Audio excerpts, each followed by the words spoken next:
You're listening to the LaRock Life Podcast, where hosts Michael and Laura explore relationships, adventure, freedom, and just some all-around real and raw conversations. Drawing from their 17 years together with a bit of sarcasm, humor, tears, a few and lots of love. They deep dive into the male and female perspective on relationships and navigate the highs and lows of life together. Sit back, grab your love mug, and let's get into today's conversation. All right. Big breath. Episode 58. What are we talking about, babe? We're going to talk about supporting your partner. Yes. Is that what we said? Yeah. Supporting in all kinds of facets, right? Mm-hmm. When life and dreams and goals and hopes and everything. Cool.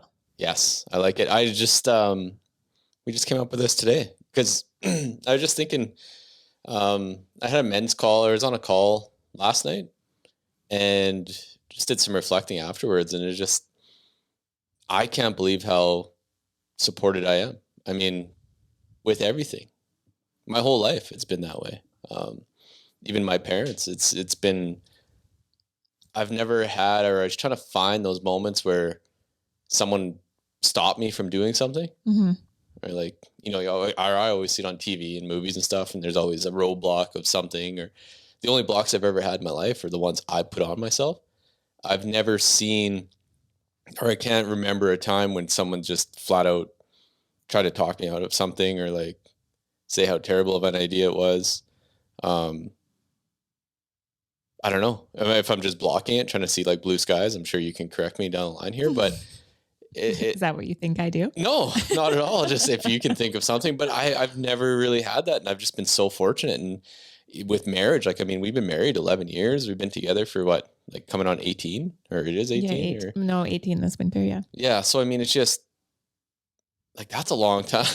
That's a long time to have that support and not have to worry about that or like, and I mean, you can hear it from your point of view too, but it's been great. And I always come up with like these hare-brained schemes or try to do like something of, for myself usually, right? Like something, whether it's physical or try all these different sports or try different activities or now I'm getting into hunting and you're really supporting that. And just every hare-brained scheme I have, you're kind of like, fuck yeah. What do you like? Do you need me to help you or what do you need? Right.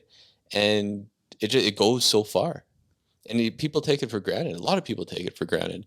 And I just wanted to make sure that I didn't and make sure that you know that for one, and all our listeners know that, but it is. And the feeling to have someone in your corner, like it reminds me of boxing where, you sit down in the corner and those guys are trying to help you. Like they're trying everything. They can see things that you can't see.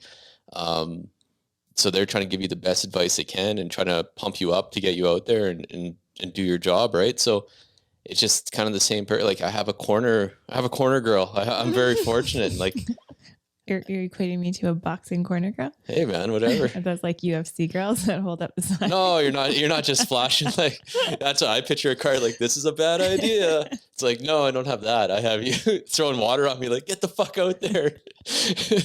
Leave it all out there. So it's pretty fortunate. I mean, we'll dive into more things, but I just wanted to come out of the gate with that because it's really how I feel and we can give some more examples of it. But, yeah, it's so nice having that because I get us into some pickles. And well, I was going to say, do you think it's always been like that though? Like clearly I probably haven't supported you in some ways. I mean, there's probably been those back. Yeah, those backhanded things, right? Like comments and stuff, which goes both ways too. And I mean, that's in probably every relationship. And yeah, like just trying to think back to more like the beginning of our relationship. But I do think that the more you're conscious of yourself, then the more you're conscious of how you do support your partner or show up for them or with them. Right. Mm-hmm. Okay. Here's two things that came to my mind. Well, maybe three things. And I wasn't even thinking about this when you said you would like to talk about this tonight. It's just coming through now. So it's okay. So let's just like back this up maybe, and I'll come back to those. So like when your partner has like kind of a, you may think crazy idea, right? They come out with something sort of like left field. And it's just, I think, interesting to sort of take some moments to reflect on this happening in your relationship. And it may be when you've brought a sort of interesting idea forward or when they've brought an interesting idea forward. How has it been received? Is it kind of just like nonchalant, like just let that, like give it some acknowledgement, but like never believe that that would be a thing that they're serious about and just move on? Or is it like a straight up like, that's not possible, or like, that's crazy, what are you thinking? So our response is kind of like that. And it could be anything, like wanting to try a new dish for supper, all the way to like moving to the other side of the world, right? Like anything in between. Think of the things. Because again, I think it's all just so unconscious that we don't really think about how we respond to these types of things. And it can really be dream killers. It can really be like a roadblock in what could have been an amazing trajectory of both of your lives, right? Like their life, if it was an opportunity they wanted to take, or a fulfillment that they had, or happiness, which then obviously indirectly or directly affects you as the partner, right? So I just am like, now I have another thing. So just thinking of like things that I have always felt supported in. And I think you've always supported me in things I've wanted to do. Like, remember my very first like MLM when I came home? That was back in 2008, I think. I was like, hey, I want to do this. And I didn't know that a lot of husbands weren't supportive of that kind of stuff, because your initial thing like was just like, yeah, go for it. Like, that's awesome. What do you need? And I used to do like, let's say do candles. I used to sell candles. Be a candle distributor. Is that what we called ourselves? Yeah, we make sense. You make dollars. They're really great candles. They're a great company too. Those guys are awesome. So that was like a good few years of like, I would pack my little Sunfire up and you would be right there with me, like building stands and helping me pack up my car, like to the brim, right? To like drive to Lloydminster to do a trade show. And our bedroom, our spare bedroom closet, like packed full of candles, and even flying down to the States. What was that, 2 or 3 years for conventions? And I did witness a trip to the Bahamas, but that was a payoff for you. But, oh yeah, absolutely. But just things like that, where like you could have so easily been like, no, that's stupid. Like, why would you do that? Those things are wastes of money, right? And I wouldn't have had all of those experiences that I had. Did I get us amazingly rich and like retire you? No. Was that my goal? I mean, yes, that was my pipe dream for sure. But was that a huge step, like part of my stepping stone to be who I am today and to give me the confidence and everything? Like I talked in front of people at conventions. Like that was my first kind of bigger public speaking stuff. And had you have not been supportive of that, maybe I would have never done it. And then all of that is just like skills that add on to what I've learned to be who I am today. So that was just kind of one of the things. But then I was thinking when I said, from trying a new dish, which is kind of funny because you used to hate my dishes. All I could think is just like tuna casserole or something. Yeah, you used to hate my food if it was more than like 2 ingredients. If this wasn't chicken strips and rice. Yeah, so that just kind of randomly came out. But then to move across the world, and again, same thing. Like, remember when I was like, I'm moving somewhere, like, you can come, you want to come with me? Like, you can come, but I'm not staying here. And at first I remember you were kind of like, what? But then it didn't take long for you to open up to the idea. But again, if we went through our struggle and then I didn't have this crazy idea to be like, let's move to London, we would have never moved to London. Well, maybe we would have under different circumstances, but that was like kind of a crazy idea. Everyone thought we were crazy. Well, I think it was like the selling everything and putting it all in a sea can and then just going to London. What are you doing? I don't know. Yeah, we'll either see you in like a few months when we run out of money or a few years when our visas run out. That was kind of the game plan. And I just know so many people couldn't understand us. And it was interesting to witness. And actually, a lot of people would say like, oh, I wish I could do what you're doing or what you did. And it's like, well, you can. Anyone can. But I think we just like lock ourselves into like this one way of being, and this is the way things should be, whether it's for ourselves or for our partner. And maybe someone had different obstacles to overcome in order to do what we did than what we had, but it wasn't all roses and butterflies. Like we had obstacles to overcome as well to get there. But point being that if you don't say yes to opportunities and then you don't support your partner in those yeses, you just never know, right? Like how life could change, what the impact could be, what the ripple effect could be, what you can experience, right? Oh yeah. And it always blows my mind because people, I always see it from the men's side, but they get so close-minded, like myself. Well, I can't even say myself included, because the more I work on myself and the more my self-worth and the more my just, I guess self-worth would be the word. The more I support you, the more it builds me up. Mm-hmm. So I think a lot of people, and you see, I read it in books all the time and stuff like that too, right? Like they'll try to hold you down, or a lot of people equate it to like crabs in a bucket. They're always pulling you down, right? And pulling them back in. Yeah, because if you rise above, then what does that say for me, right? Oh yeah, and most men too, they see that as like, oh shit, like if she steps up, if she whatever works out more, if she makes more money, if she does all these things, she's gonna realize like, oh, she's just gonna get rid of me, right? Mm-hmm. Which is fair. Like, I mean, that's a fair fear. Mm-hmm. But if you stay in that fear and you're right there with it, and you're always asking all those questions and then she's gonna fuck off, because that's like, she doesn't need that. But if you build yourself up and stay with her on that journey, then you're both just fucking working your way up, and it's so and it goes better, right? both ways, right? Because I mean, there's very codependent women in relationships. Like that would have been me years ago. That's why I'm saying, like, I can't think of an example right now, but I know there's for sure ways that I've held you back through my own insecurities, for sure.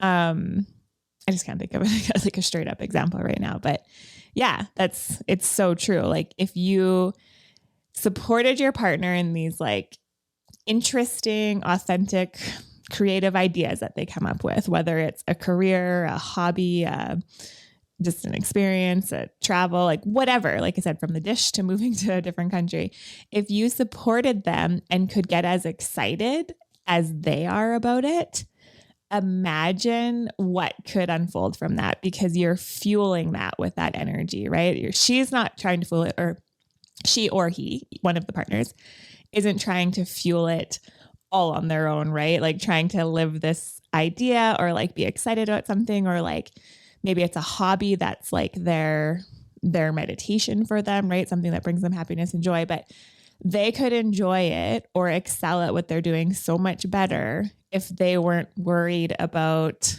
keeping you happy as well. So if you could get over yourself, support them, level up with them, be as excited, support them, encourage them to go and do the thing, then they're going to excel at what they're doing, or they're going to be extra happy with what they're doing. And then again, that ripple effect comes back to you. Absolutely. And it's so hard. Like everything is tough, right? Like anything new we do, especially as adults, as we get older, it's hard to take those steps. Like all your insecurities come up, your fears come up, your those inner voices, that inner child that didn't get loved or whatever happened there, that comes up. Like all these things come up. And then you go to your partner, that one person that's supposed to be on your team, your corner girl or your corner man that's supposed to be there. They come back with something that, blocks it or affirms that inner voice that's going to keep you down, right? Yeah. That's the last thing you need. But like you said, if you come at it with that same energy, then you're going to be there when those times get tough, and those obstacles won't seem so hard, or they'll just be little rough bumps in the road, right? Mm-hmm. Not these big things. I can't bang on about that enough. And in my life anyway, I've just been so fortunate with that. Yeah. Like I say, even growing up, like my mom and dad, it was just like, I don't know, like go at it and just try it. Right. And I can't remember the quote from Francis LaRock, but it's just like, you have to try these things, or try these whatever. Right. And just so fortunate to get to do that. And it's taken my life and just like a crazy pattern, which is so fun now when I get out. Like, well, I don't know, last time we actually got out and talked to people, but like when I talk to people, like I can relate to so many people because I've had so many experiences. Mm-hmm. I haven't become that's probably my detriment. I haven't become like a master at really any of those things, but I've got to dip my toe in a lot of different spots. So I have a lot in common with a lot of people. Yeah. I mean, I'm an ordained minister, for God's sake. I still can't believe you are. If you need Mike to marry you, coming in our Larock Life future. Yeah, exactly. He's got to let me in the gates after that. It's like, buddy, I got the collar. But you know, that's an interesting point that you made, like about your mom encouraging you to do things, because I think that we think that about our kids. And it's like, yeah, you should try lots of things and you should do this and you should do that to discover what you like and who you are. But then I think in a lot of relationships, it kind of ends like as you're an adult and then you've made these commitments and you're in this role, that we forget that we're still growing and we're still evolving and our partners still are. And it's important to keep doing things, keep that creativity alive and to nurture that, because otherwise, I mean, if you're not growing, you're dying, right? So I think that stagnation really happens there when we kind of lose that attitude that maybe we have for our children, for ourselves or for our partners as we come into relationship, right? Oh, absolutely. And it just kills all that fun. So it kills all that spontaneity, kills the sex, kills the love, kills the joy, totally ruins the vibe. It does, right? And there's no point. Like, whatever. If that thing doesn't work out, it doesn't work out. It wasn't meant to be. It's a learning experience. Yeah. But like you said, there's so many things that you learn on the way there. Like me trying to sell cars in Surrey. Like, I mean, yeah, we sold some, we got some out the door, but I've learned so much in there, right? And that was one of, like, I failed. Well, I didn't fail. I chalked that one up to a failure in my life. And I didn't hit that spot in many things, whether I quit before I could fail to that extent, or I just didn't let myself get to that point, right? Yeah. But that one, I generally felt it. Plus, I learned all these crazy skills in between there, which I didn't really get to see until I could step back. And then, yeah, of course, looking back, I could connect the dots. Like, holy fuck, I actually learned a lot there. And I always joke, right? Like, that's the wrong kind of Indian in Surrey to sell cars. I feel like I could have pulled it off somewhere else, but that's an excuse, and those aren't good either. But that one was a really big learning curve. And I mean, that one was tough for you to support me. Obviously, you had your own like fears and everything between there, but it's like, come back from London, I'm like, let's go to Vancouver, it'll be awesome, let's try to sell cars that I've never fucking done ever in my life. And I forgot about my family that. And that was one of the, I really didn't want to go, and we've talked about this like many times, where I remember I was just like, I don't want to go, like desperately don't want to go. But I don't think we ever had that talk, right? We didn't, because I didn't tell you, because I didn't want to not support you. Like in my gut, like in my mama gut, I didn't want to go. Like, it was like, no, we need to settle in, have a baby, be close to our family. Like, this is where we meant to be right now, is how I felt. But you were so lit up and you like so wanted to do it. And I'm not saying this from the perspective of like, don't listen to yourself and just do what your partner wants to do, because that would be codependent and that would be, giving up yourself for someone else. But I seen how excited you were and how much you wanted to go. And I didn't want to take that away from you. And then of course I was like, okay, maybe there's something bigger that I'm not seeing. So as much as I didn't want to go, I still didn't want to pull you back. And I was like, well, we don't have a home anywhere. So, I mean, if we are going to do this is the time to do it, because we were just coming back from London. And again, now looking back, I wouldn't change it. I mean, sure, our life would have been on a different path, but better, worse, who knows? And I met some amazing people out there. Like, I have some great friends and I have great memories. And I used to just think like all of Vancouver was the same. Like, once you got past, I mean, really, I hadn't even been past the Coquihalla.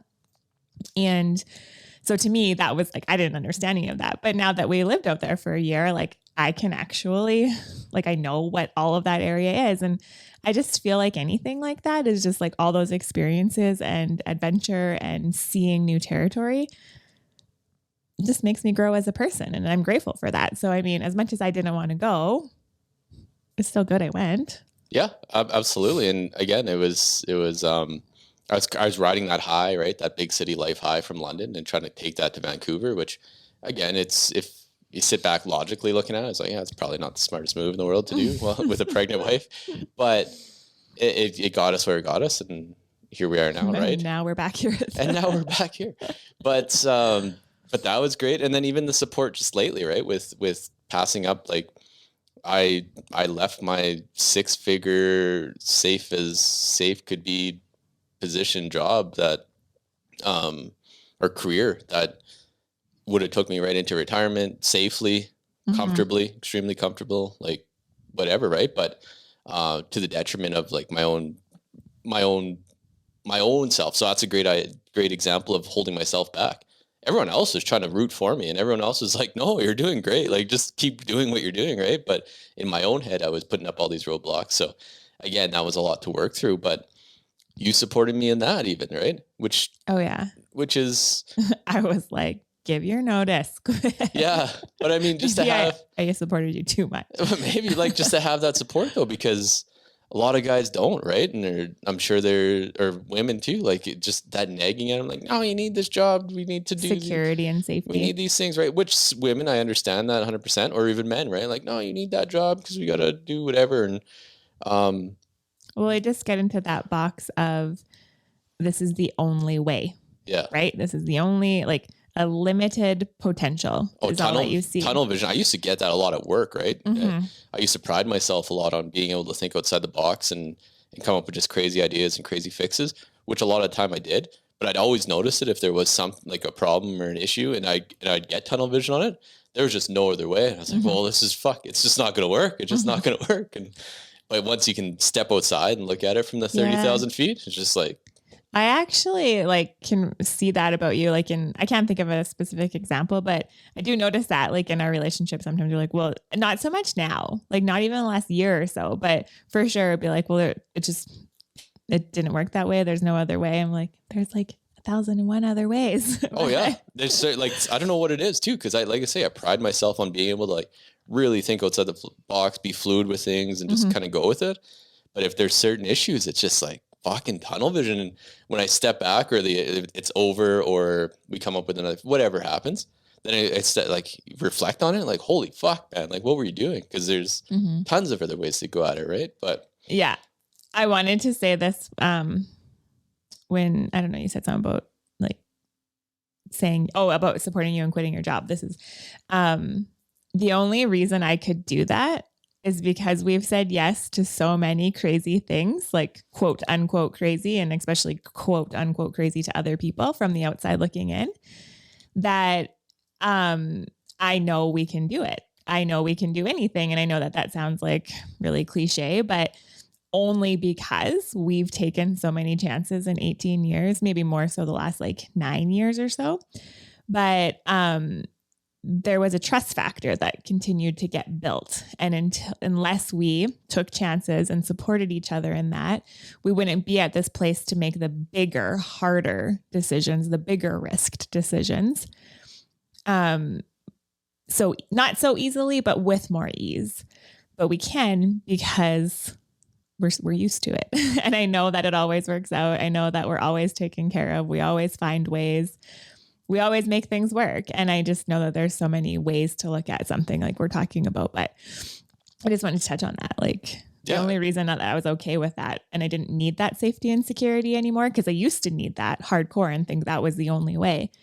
But now I'm like, no, you're much better, happier, and healthier to me than bringing in money and being like down and out. Right. Oh, absolutely. And the money's the easy part. We'll figure that part out. Like, yeah. And it's like, I don't know. I can't explain the way that makes me feel. It's more of like, that to me feels extremely masculine. Like I feel like a man. I feel, especially this last bit, like I've been so fucking happy. It's ridiculous how like, just, I feel light. And on paper, there's probably some things where it's like, you probably feel a little heavier, but it's like, I feel light. But just because of the unknowns. Yeah, a little bit, but I have so much trust in myself now because of all those things that you allowed me to do. Like not allowed me, but you supported me to. I let go of the leash a little bit. Yeah. You're like, hey, Laura, can I do that? Not at all. But I mean, those supporting things that you had, it just, all of that, it's all came up to this point now. Right. And I feel in my, like, I know I can pull us out of any kind of situation or, you know, if there's anything, I can get us out of it regardless. And no matter what that looks like, but just having that support makes me feel that way, or gives me the confidence that I can do that. And then I'm sure it makes you feel like that's what you need in a man. You need him to protect you. You need to be safe. You need to be provided for, right? And which I always will. And I would add to that too, like, so a woman trusting the man, like the feminine trusting the masculine for safety and security and providing, and the masculine trusting the feminine when it comes to her intuition and her decision-making skills based on the family unit, right? And the nurturing and all of that kind of stuff. And the reason that I want to bring this up is because we were just talking about this yesterday. I got pulled into this new Instagram account that this lady, she has like all tons of like these highlights. So I've been watching them, and then I got on like a circumcision one and just reading like all of this information about circumcision. And then she shared all of the, like, she shared just so many like comments and replies that she had from people. And one of the biggest things was that couples were disputing the choice, the decision, right? Like if the man wanted one way, but the woman wanted another way. And then like the fights that they would have. And I just kept thinking like, wow, am I ever so grateful for you and this relationship that we do have, that we have built, because I've never had to experience that. Like when it's come to anything with Lennox, you trust that I'm making the right choice based on, and I make those choices for my kid and for myself through my intuition. And you don't say, well, the science says, or the doctor said, or this said, and then like take that trust factor away from me and then make me doubt myself. You're totally like, yeah, okay, let's do it. Right. Well, that's your job though. Like that exactly. that is not my job. But that's the thing. There's lots of men out there that don't trust their wife to do that. And so if you've seen me look at my phone a few times, I'm like watching a home birth because through that same Instagram account today, she was like, hey, so-and-so is like doing a live birth on Instagram if you want to watch it. And I was like, do I? Yes, I do. And it's just like so cool because we had a home birth with Lennox. Well, he ended up being born in the hospital, but the majority, she has 12,000 views right now. Yeah. Anyways, I told you it's fucking Truman Show, man. Anyways, we birthed Lennox at home, like right up till the very end. And then he was born in the hospital, not an emergency or any way. Maybe we should do a podcast on that one time, because I've never done our birth story. And I just think it would be kind of cool to talk about. We'll have to. Me racing down the road. headed to the ocean. But like that sounds all pretty like weird that this lady's birthing on live Instagram, but she makes a really good point that most women don't see another woman birth until like it's time for them to birth. And that's their first experience of birth. And what are most people's experience of birth? Well, what you see on TV or all of the horror stories do you typically hear from people. And what you normally see on TV is like rushed, emergency, crazy yelling, or just like chaotic, like hospital birth, right? And she wants to show women that like home births are safe, and that she's just like, it's just been like incredible to watch. I've been kind of glued to my phone all evening because she's just so cool, calm, and collected. And that's totally how I was with Lennox, right?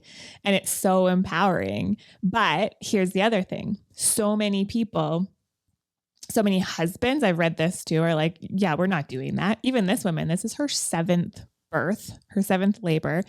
She did have a stillborn child at like 23 weeks or something at home or at the hospital, but this is her 6th home birth. And they were just saying through this too, that her husband on their first one was like, not for it. Like he was like, nope, we're not doing this. And he even asked the midwife how many people have died on her, like in homes and stuff. And the wife was like, oh, I was so embarrassed. But they ended up having a home birth, and now they're on their 6th one. And he's just like super cool, calm, and collected. Like he's got it all taken care of. But if he hadn't have ever supported her and never said yes, like where would they be, right? Would they even be together? Like who knows? Point of all of this being is that as much as you're saying that you love that I like trust you, that we're safe and we're provided for and everything is good, it goes the other way too with women, but in a different way. Trusting your woman's intuition when it comes to her taking care of her family. Now, not all women maybe have that right off the bat. It is something I believe that has to be cultivated. You have to learn to trust yourself and then trust your intuition. And then especially when you're depending on that for other people in your life, it makes it a lot harder because it's not just you. and so trusting yourself over trusting the mainstream. And that's a really hard thing to do when you're doubting yourself and then your partner's doubting you as well, right? Or questioning you. So when you can trust her, I just think that strengthens relationships on a much, much deeper level as well. Yeah, no, you nailed it. I always said that at work all the time, is like, everyone wants to be the boss till you got to make boss choices or make decisions. And everyone's like, well, no. Yeah. So it's like, I get that, because there's so much feedback from everywhere. Like, why are we doing this? Why are we doing that? Why are we doing this? And then you start self-doubting yourself, and you're like, what? No, why? This is what we're doing. So, but no, back to that's your job. I feel that I don't know if I put that on you or anything, but that is your role and that's your job. And I'm there to support you 100%. But at the same time, it's like, I don't know. I don't make those decisions, right? Like, especially in the younger years. Now Lennox is kind of growing out of that, and it's more rolling into me a little bit now.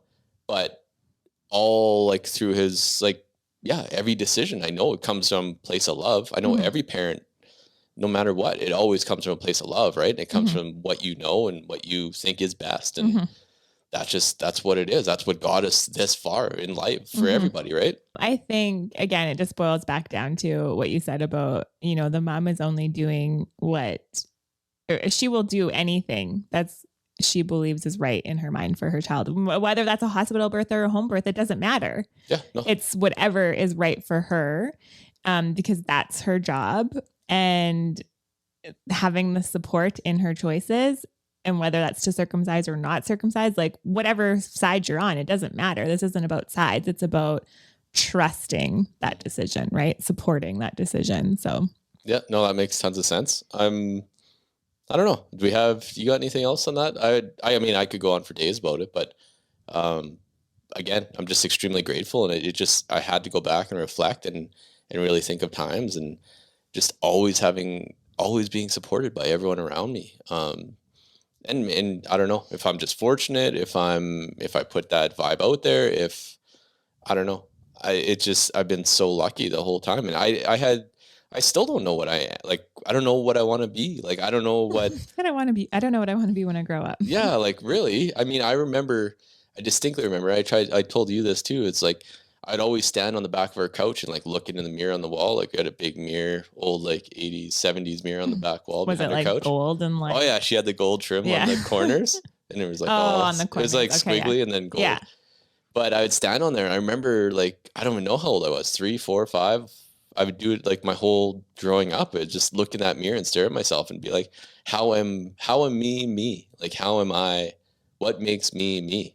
Yeah, that's it. That's what I always say. What makes me me? Yeah, and I couldn't figure it out, and I still can't figure it out. But I've had all these different experiences to try to figure out what that is, and I've been so lucky in all that, because I get to sift through different things. And looking back, it's a crazy wild ride, and I can't wait till I'm older and get to look back on the things that even ahead of me, right? And it's like, how the fuck did you do that? Like, just all these crazy things. So it's so fun, and it's so much.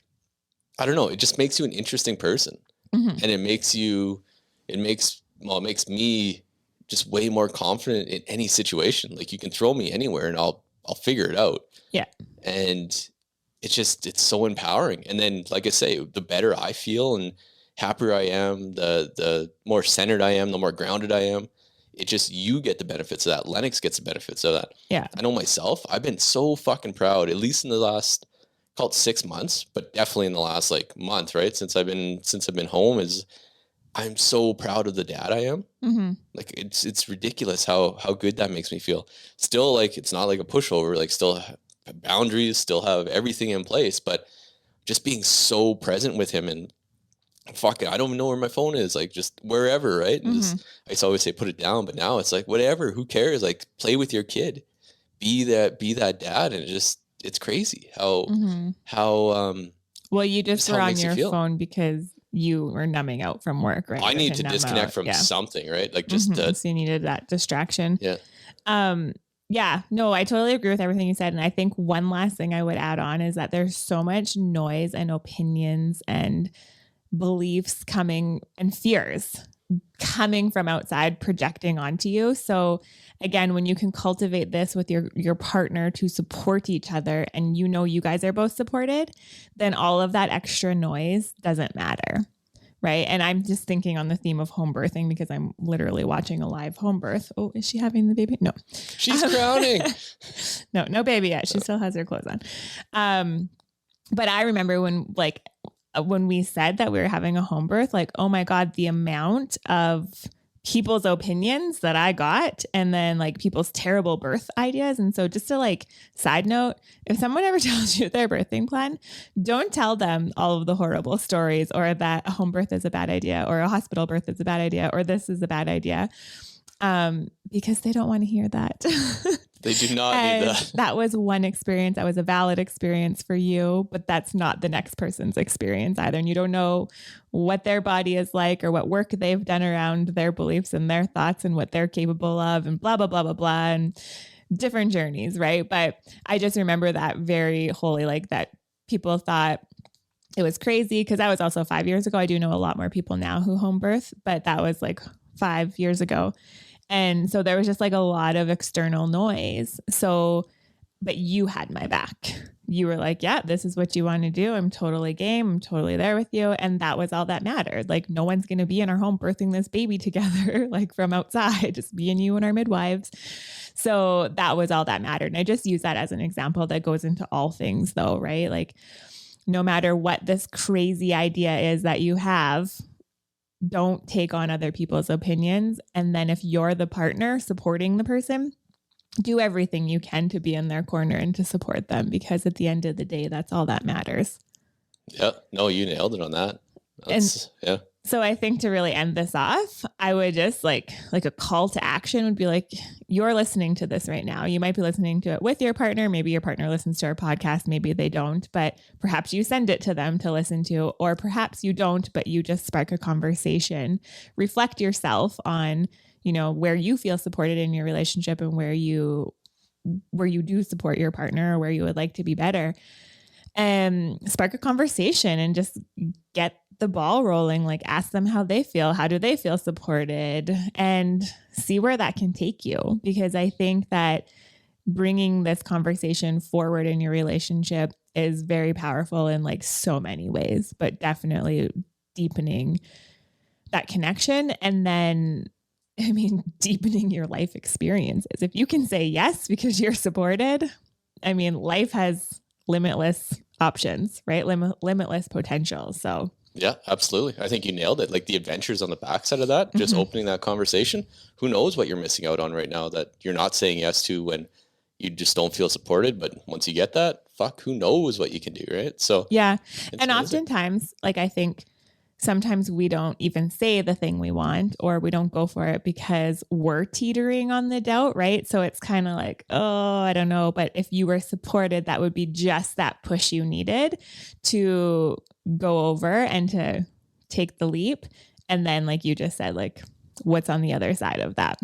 Yeah, no, I like it. I guess what do you got on the go right now? What are we doing? Well, we've launched Safe and Wild. So we're we haven't even talked about it too much. No, we're going to get out there. Yeah. We launched it and then like felt ill all week. So didn't really talk about it too much, but now that's on the docket to talk about that and get that out because it's like really great. Not to toot our own horn, but I got no horn, but toot. Yeah, exactly. It's just really great because everything that we ever really talk about on this podcast, it's like the foundations, like the 6 foundational things that we have found to be transformational in our relationship, but then also in the people that we have coached. Mm-hmm. And we're having really good feedback on it so far. So I think it's just really great. That's what we're working on. Yeah, no, that's awesome. And just go to larocklife.com for that one. Safe and Wild. Safe and Wild, yeah. So check that out. Get signed up for it. We have a whole community based around it. It's off of Facebook, so it's on its own platform, which is really exciting because you can just be yourself, get in there and do your thing. No, that's awesome. And then I got my Thursday Thoughts with Mike going out there, getting into that with the lives. They used to be pre-recorded, but now I'm going live with them. So hop on board. That because it's like more authentic. Oh, it's there. Yeah. So if you're freed up at 2 p.m. Mountain Standard Time and come on Thursdays on on Thursdays. Facebook, YouTube, and Facebook and YouTube. Life. For the Rock Life podcast. So check that out and come on and we can have a discussion and just go from there, right? I always come with a topic and get it out there. But if there's people commenting and doing different things, get at me and we can have a conversation live and go from there. I think that's about it. We can wrap that up. But we do have, big things. Like everything is just rolling, and the energy we have behind a lot of this, for myself anyway, is just limitless right now. And I feel really pumped up. I feel excited about a lot of things, and I haven't been excited for a long time about stuff, right? Just been doing things and going, but like I really genuinely feel happy and I know and feel light, and the things that can gonna come off of this are just it's really great. So, and let's just reiterate that is because you took a chance, you took a risk, and you were supported. Yes. And now you're on the other side, right? Yeah. So kind of just sums up everything we just talked about today. Absolutely. Okay. Well, let's leave it at that. I love you guys. I love you. I love you too. Okay. Thank you. Thanks for listening. Find us on social media at Le Rock Life Podcast and online at lerocklife.com. Ladies, find Laura on social media at Laura LaRock and online at lauralarock.com. Have a request for a show topic? We love that. Send us an email at michael@lerocklife.com or DM at Le Rock Life Podcast. And don't forget to subscribe, rate, and review.